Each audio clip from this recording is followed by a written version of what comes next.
Bonjour tout le monde, c'est le DM à cravate. Donc aujourd'hui, on répond à la question numéro 11 de RPG A Week saison 3. Pourquoi 11 alors que j'ai pas fait les autres jeux juste avant? C'est très simple. C'est que je trouvais que c'était un bon moment pour commencer l'année parce que la question est au sujet d'un checkpoint, donc où on est rendu dans les jeux de rôle. Et en fait, moi, il y a beaucoup de choses qui se passent pour moi dans les jeux de rôle et ça explique un peu pourquoi j'ai été en retard dans mes différentes vidéos.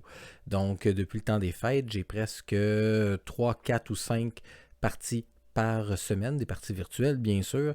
C'est des parties qui prennent beaucoup de mon temps et ensuite, j'essaie de passer du temps avec la famille, le travail et tout.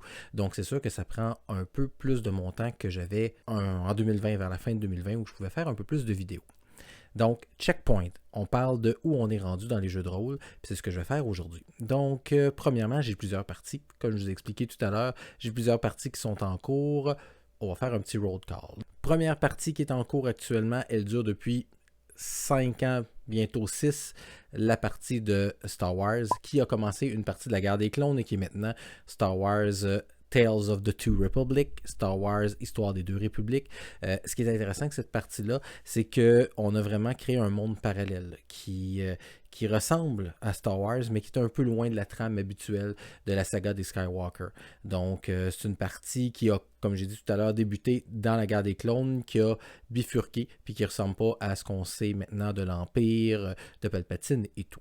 Ce qui est intéressant de cette partie-là, c'est que j'ai décidé d'en faire deux autres qui sont parallèles, qui vont se dérouler en même temps et où les personnages vont se croiser, vont influencer les actions des autres. Donc, je trouvais ça intéressant d'essayer de faire un univers dans lequel des actions d'un groupe de joueurs pouvaient influencer les autres joueurs, bref, l'univers dans lequel ils jouent. Donc, ces deux autres parties-là, c'est la première qui s'appelle Star Wars Senna, qui se déroule sur Coruscant, où c'est des sénateurs qui tentent de vivre leur vie et qui sont pris dans les différentes magouilles politiques possibles. Donc, on parle de corruption, d'assassinat, d'empoisonnement. On parle aussi de discours politiques sur la démocratie, mais aussi sur l'État policier, qui devient de plus en plus policier suite à une rébellion qu'il y a eu sur Coruscant. Donc, ça, c'est ma première partie.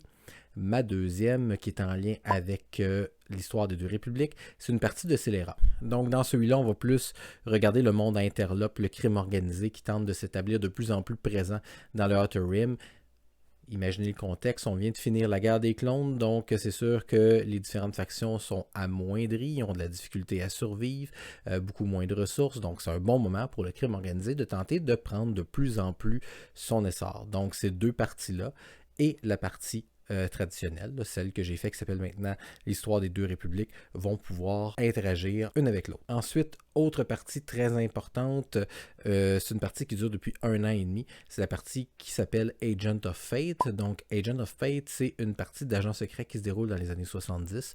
Donc, on parle d'un contexte de guerre froide, de paranoïa entre de la Russie et le macartisme américain.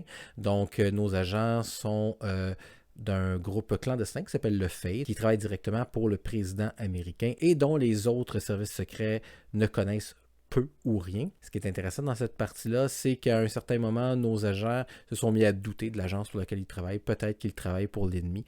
Ils ont des allégations qui proviennent de contacts, mais ils ont aussi des débuts de preuves, donc ils doivent investiguer là-dedans. Et là, c'est un moment vraiment particulier parce qu'ils ont mis la main sur un méchant là, après qui ils couraient depuis 1 an. Donc, ils ont enfin réussi à l'attraper. Et là, ben, les rôles sont inversés. C'est eux qui vont pouvoir le questionner et qui vont avoir un peu plus d'informations sur le monde dans lequel ils vivent. Autre partie qui est très importante à mes yeux, c'est une partie que je voulais faire depuis longtemps, c'est Fate Wrestling. Donc, encore une fois, une partie qui utilise le système de Fate où nos joueurs vivent la vie de lutteurs dans un monde où la lutte, c'est vrai. Donc, il n'y a pas de gimmick. Tout ce qui se passe sur le ring se passe réellement. Vous avez pu l'écouter, là, si vous avez écouté les enregistrements. On a 2 épisodes qui sont sortis. Le 3e est en montage. Le 4e s'en vient bientôt. Le 4e, c'est vraiment une game particulière parce qu'on est allé chercher des joueurs français qui personnifiaient des nouveaux lutteurs qui tentaient de faire leur preuve dans la fédération. Donc, ça va être intéressant pour vous de voir aussi la dynamique de nouveaux joueurs qui viennent s'établir et qui tentent de prendre le contrôle de la fédération. Finalement, ma dernière partie régulière, c'est la partie qui s'appelle le Bureau Delta. C'est une partie qu'on a en fait, on a réussi à faire la partie 0, on a réussi à faire la première partie, la deuxième tarde, parce que tous les gens qui font partie des joueurs sont Là, je dis souvent partie depuis tout à l'heure. Donc, tous les gens qui composent les joueurs sont des gens qui sont très occupés. Famille, travail, horaire. Donc, c'est des fois plus difficile de se retrouver. Quand on est capable, on joue. Si on n'est pas en mesure de le faire, on ne le fait pas. Présentement, la partie a subi des retards, mais aussitôt qu'on aura la chance, on va pouvoir recommencer. Grosso modo, cette partie-là, ce sont des fonctionnaires qui travaillent dans un univers surnaturel et qui doivent catégoriser, investiguer, compiler des informations sur des créatures surnaturelles. Bien sûr, ça paraît très drabe, mais je vous jure que c'est un peu plus gros que ça. Ils se retrouvent dans une enquête hors norme pour leur département. Donc, ils vont pouvoir découvrir le monde dans lequel ils vivent et poser des actions très particulières. Et je ne suis pas simplement maître de jeu, je suis aussi joueur. Donc, les parties pour lesquelles je joue actuellement, c'est une partie de Mask de New Generation. Pour ceux qui ne savent pas, c'est un PBTA, un Power by the Apocalypse. C'est un jeu où on joue des super-héros, des adolescents qui ont des pouvoirs, qui tentent de vivre dans un monde qui est plus grand qu'eux avec des adultes qui ont des pouvoirs et aussi leur rôle en tant qu'adolescent. Donc, je joue un personnage qui est un influenceur, qui est avec le livret de la Star. Donc, c'est très intéressant. Là, c'est des joueurs avec qui je n'avais pas l'habitude de jouer, sauf un qui est le maître de jeu. Mais c'est des nouveaux joueurs, de nouvelle gang, vraiment beaucoup de plaisir. C'est le fun de voir où ça s'en va. Donc, c'est une de mes parties régulières. Autre partie, c'est une partie qui dure depuis plusieurs mois, là, depuis avant la pandémie. C'est une partie de Star Trek. On a commencé à utiliser au début Star Trek Adventure, puis finalement, ça ne semblait pas coller avec notre façon de jouer. On a passé pour GURPS, qui est un système qu'on maîtrise un peu mieux.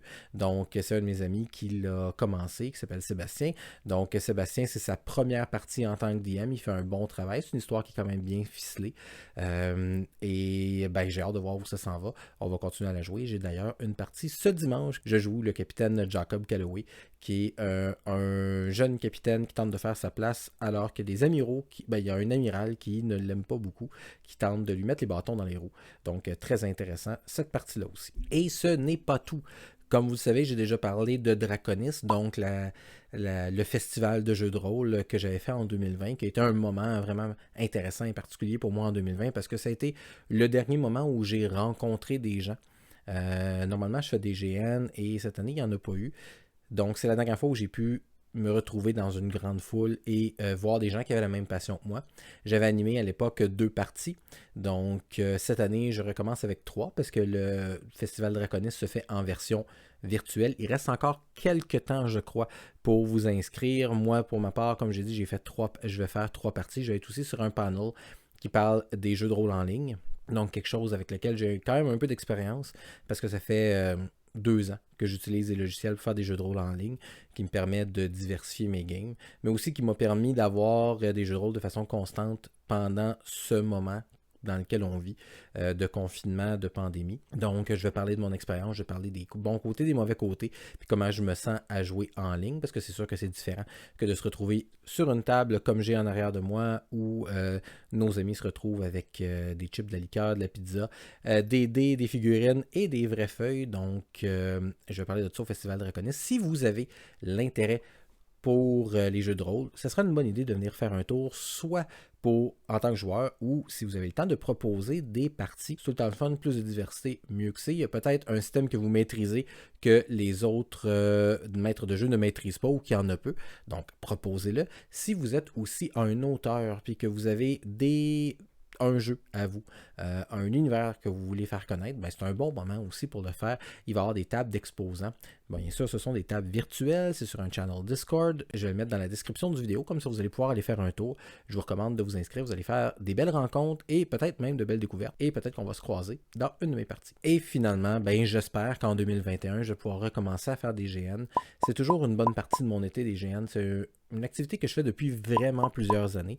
J'ai fait découvrir ça à ma conjointe et j'ai fait découvrir ça à mes amis et j'ai fait découvrir ça aussi à mes enfants. Et là, mes enfants, l'année passée, avaient vraiment hâte de pouvoir recommencer à faire des GN. Ça n'a pas pu avoir lieu. Cette année, on espère que ça va recommencer, donc on se croise les doigts que la pandémie va ralentir et que le gouvernement va nous permettre de nous retrouver à quelques mètres de distance pour pouvoir se frapper dessus avec des armes en mousse et jouer des personnages en costume. Grosse passion. J'aime beaucoup ça depuis plusieurs années et ça me manque beaucoup. Et le reste, ben, qu'est-ce que l'avenir nous réserve? On ne sait pas. Il y a peut-être d'autres parties que je vais faire. J'ai encore plein d'idées de one-shot que j'aimerais utiliser pour faire des soirées complètes comme j'ai fait dans le passé ou des parties plus courtes là, de 4 heures.